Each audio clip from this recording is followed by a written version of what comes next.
সাত সকালে এক অজ্ঞাত পরিচয় যুবকের মৃতদেহ উদ্ধার ঘিরে চাঞ্চল্য। ঘটনা রাজধানী লেচুবাগান স্থিত হাইকোর্ট সংলগ্ন একটি ঝোপে। ঘটনাটি খুন না অন্য কিছু সে সম্পর্কে দ্বন্দ্বে রয়েছে পুলিশ। ফের রাজধানীর বুকে এক অজ্ঞাত পরিচয় যুবকের মৃতদেহ উদ্ধার। ঘটনাটি খুন না অন্য কিছু তা নিয়ে ধন্দে এখনও এনসিসি থানার পুলিশ। তবে এলাকাবাসীর অভিমত ঘটনাটি একটি পরিকল্পিত হত্যাকাণ্ড। ঘটনা রাজধানীর লিচুবাগান স্থিত হাইকোর্ট সংলগ্ন একটি ঝোপে।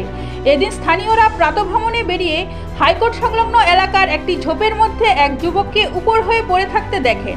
সাথে সাথে তারা এনসিসি থানায় ঘটনাটি জানান। খবর পেয়ে ঘটনাস্থলে ছুটে আসে এনসিসি থানার পুলিশ। পুলিশ মৃতদেহ উদ্ধার করে ময়নাতদন্তের জন্য জিবি হাসপাতালের মর্গে নিয়ে যায়।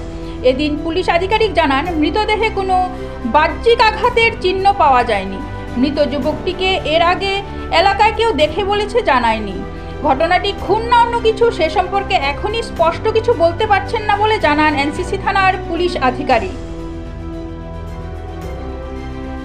একটা লোক পড়ে আছে, সে অনুযায়ী আমরা আসলাম, এসে দেখলাম যে এই লিচু বাগানে এমএস কোয়ার্টারের পাশে জঙ্গলের মধ্যে একজন লোক মৃত অবস্থায় আছে এবং প্রাথমিকভাবে তার এখন নাম পরিচয় পাওয়া যায়নি।